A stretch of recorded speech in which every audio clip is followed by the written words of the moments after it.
As pessoas não podem achar que elas têm o direito de ir lá, pegar um cocar indígena e simplesmente fabricar aquilo numa linha de produção e sair vendendo como se fosse um artefato de um enfeite qualquer, um artefato de decoração ou coisa assim. As pessoas têm que entender que tudo isso tem um significado, que tudo isso tem um sentido muitas vezes religioso dentro da sua origem e isso precisa ser respeitado.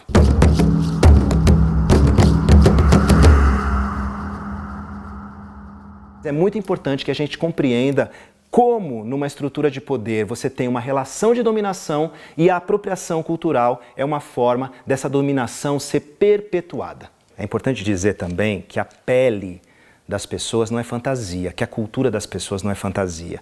Então, por exemplo, um cocar indígena, ele tem que ser considerado dentro de um contexto, né, sobretudo dentro desse contexto no qual ele foi criado. Então, quando você vai, por exemplo, para uma cidade qualquer do Brasil, onde você ainda tem uma reminiscência indígena e compra um cocar e leva para sua casa para usar como um objeto de decoração, não tem problema nenhum, desde que você tenha comprado de um indígena e você tenha, de alguma maneira, estabelecido através do dinheiro uma relação de troca com esse indígena. Mas, quando você, por exemplo, vai lá, pega o cocar e acha que aquele cocar é um elemento que pode ser simplesmente arrancado do seu contexto e usado como uma fantasia no carnaval, aí você comete uma grande falha, porque você está, de alguma maneira, ridicularizando uma cultura e dizendo que aquele elemento não merece o respeito que ele tem na sua origem, porque na sua origem ele tem um significado e esse significado precisa ser respeitado. Então, é muito comum quando a gente vai visitar uma aldeia indígena, que os indígenas nos convidem, né, para fazer pinturas, para participar dos rituais. Isso é muito normal, é um processo de troca. No caso da Alessandra Negrini, no Carnaval de 2020,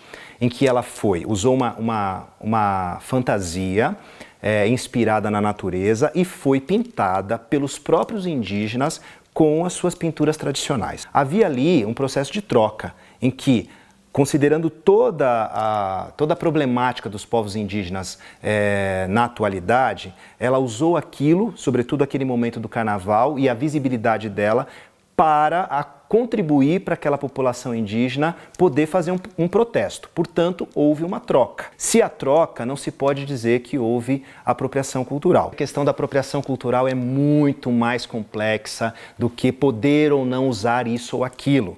Na verdade, a gente tem que entender como a estrutura racista funciona. Aí sim, você vai saber se você pode ou não usar isto ou aquilo, se você deve ou não. Você vai avaliar, né, pelos elementos que você estudou, pela profundidade com a qual você entendeu o conceito, você mesmo vai poder dizer se deve ou não usar um turbante, um cocar ou coisas parecidas.